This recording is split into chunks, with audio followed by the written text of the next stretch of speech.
US champion Chris Benoit versus MVP Montel Vontavious Porter. Vontavious. Jesus Christ, three Either way, goes. it's not his fucking name. It's not very bad. It isn't. No. They used it. They tried to find. I mean, just go for Virgin or Virgil or something. Virgin? Montel Virgin Porter. I don't know. Kind of sounds like a craft ale, doesn't it? Yeah, it does. But just like, why have you got to being give him... like the coolest, hottest sports star in the world, and your name is Virgin? Yeah, that's what makes you cool, though. That you can kind of get through it. It's like Virgin Coke. Exactly. Cool like the Virgin Coke. The Pammy bottle. This again, I mean, MVP suffers a little bit from that Mr. Kennedy syndrome, which is he comes along at a period where no one's particularly interested in wrestling. But God, watching him back, he's really, really good. He's like a jiu-jitsu, like quite recently he won like a jiu-jitsu competition. Did he? Yeah. He did a TED talk as well recently. Yeah, Now, he sounds really interesting. He does. And it seems really strange that when you have someone who is all of those things, that WWE are like, we can see no sort of like commercial interest in you. Who's been your biggest IPs? Someone who can, I don't know, have got outside interest. They can speak Chinese. Yeah. You know, like, or they're a bit interesting, like CM Punk. All of these massive IPs have come about because they have a little bit more going for them. You know, They're not just the usual. And he has a great story, which is that he starts off as a young man, gets involved with a graffiti gang, he says, who become a street gang. He gets put in sort of juvie for a robbery. And then at the age of 16, he and two friends are charged with armed robbery and kidnapping. And he gets an 18-and-a-half-year prison sentence as a very, very young man. He serves 9.5 in prison. It's an amazing sort of like, again, you sort of go the nous of these 16-year-olds. So in January 1990, MVP, and he's not called MVP at this point. No. I believe he's called Alvin Banks, although he later changes his name in prison when he converts to Islam. Oh, yeah. Alvin Antonio Burke Jr., and he changed to Hassan Hamin Assad. Yeah, he said he converted to Islam, but he often talks about how he is an atheist, which, I mean, you know, confusing. Well, you know, you do you. And in January 1990, MVP and two older teenagers boarded a cruise ship in the Port Everglades, which I presume is Florida. They walked on as ordinary passengers, but inside their bags they had ski masks and gloves. One of the accomplices had already hidden 2 pump-action shotguns and a handgun in the air conditioning room a week before on the ship. So they waited until the early morning when the employees in the ship's casino were counting out the night's earnings, and they then barged in on them with those guns. They managed to get $82,000. And when the boat docked, they just walked off with the money. So like Under Siege. Well, MVP says it was some Ocean's 11 type shit. I don't recall Ocean's 11 getting on a ferry and threatening to shoot someone. 16-year-old with a handgun. But there is something funny about that as well, which is when he's sort of like, it was some Ocean's 11 type shit. It is impossible not to do stuff like that. And, you know, obviously he gets a long prison sentence for it. It's impossible not to do it and just go, that was pretty fucking cool. I mean, that was audacious. We got off the boat. He pled guilty and got, so he served 9.5 years. While he was in prison, he had a corrections officer who was a part-time wrestler at the weekend. Right. He was a guy called Daryl Davis, and he wrestled as Primetime Daryl D. So he just sort of wrestled at local flea markets. He's not a name wrestler. And he basically had, I think as a child, MVP had been to some wrestling with his mum and really enjoyed it. And so he began talking to this guy, and this guy began bringing in pay-per-views, technically illegal, and I think New Japan tapes to MVP in prison. And he just watched it and thought, well, when I get out, this is what I want to do. And when he came out, the prison officer, who's called Primetime Daryl D, ended up training MVP. This is like a film. It really is, isn't it? Again, Billy Elliot. Well, no interest in this guy's backstory. But I did like the fact that there's a line where MVP was talking about this, and he said, Daryl trained me for free. I never paid a penny.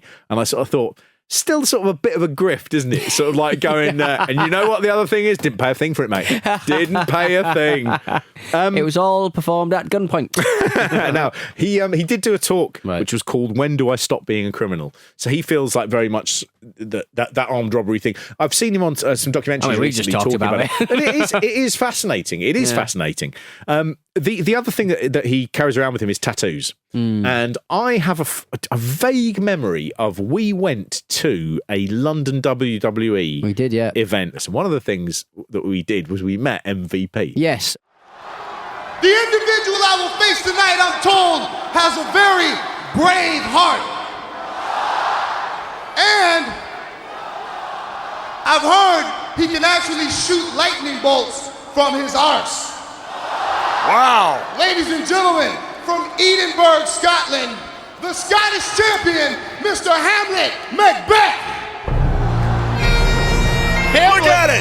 What you got? Come on, John. I think that's Tom Morris's great-grandson. It's actually William Wallace, but nonetheless. It's not William Wallace. He lived in the 1300s. I felt really bad for him because what it was they sort of bring you in and there's us and a load of people from radio around London and they brought their kids and no their one nephews, gave a flying shit. and he has to come out and sort of go, how's it going? How are you? How are you? Yeah. And you're just sort of there going, yeah, pretty good. So you're a big boy. It's all that sort of thing. Like local radio sort of stuff.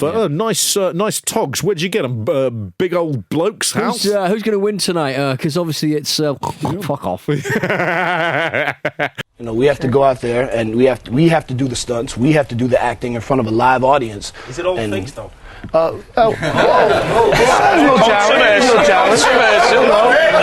Is it all pre-planned before you do the show? The outcome is predetermined. That's all I was asking. The outcome is predetermined. It's the outcome is predetermined. So he was in a gang. You were, motherfucker, I will kill you. That's just me saying it.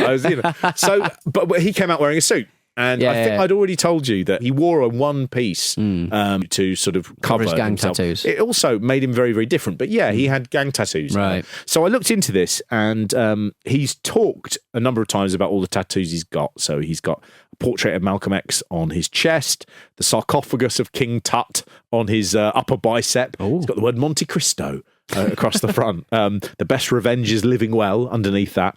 An eye of Horus on the back of his left arm. And he's then got all of these gang tattoos he had done as a teenager. He did an article on WWE.com called Ink from the Clink.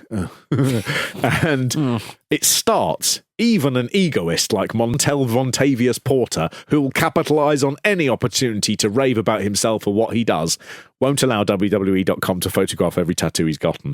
He said, I won't show them to you, but the first tattoos I got were gang related. Ooh. So it's a funny thing that I think, even when you see it in that WWE thing, I think he's just like, they're precious to me. Right, okay, yeah. That's the man I was, and look how far I've come. Maybe they're just not very good. They're Rosebud, aren't they? Oh, maybe they are.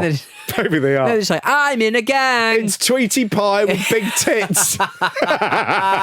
It's an erotic Simpsons drawing where Lisa's not playing that saxophone. She's playing her brother, Bart Simpson, and going, I'm in a gang. Woo!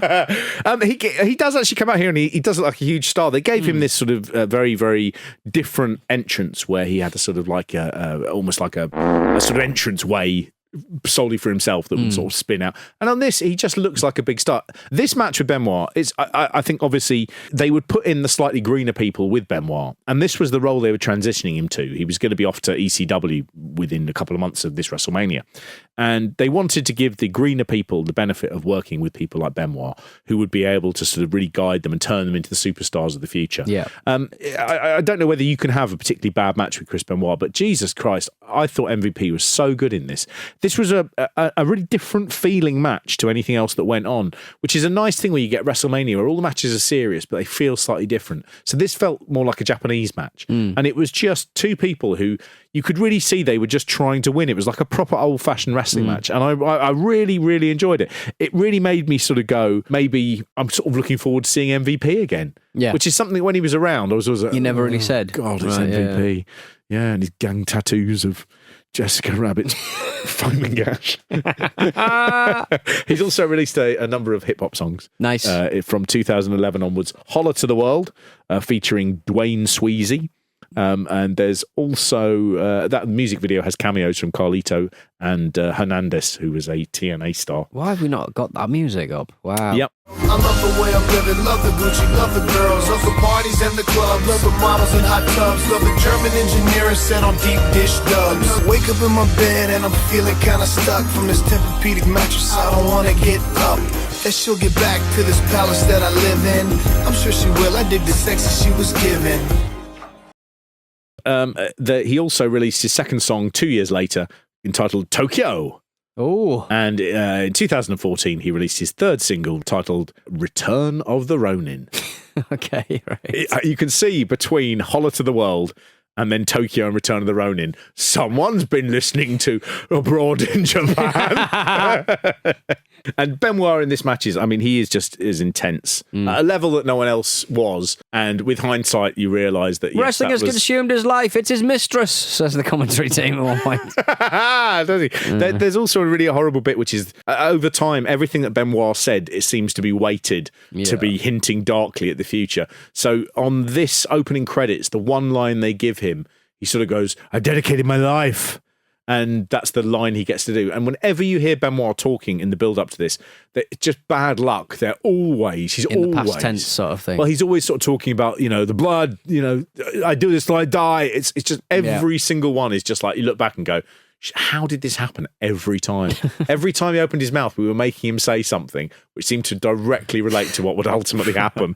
We've really fucked this. Oh, dear.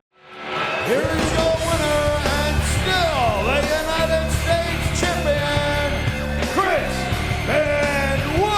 Michael, there's not enough superlatives to describe Chris Benoit. He's done everything in this business. He's going in the Hall of Fame.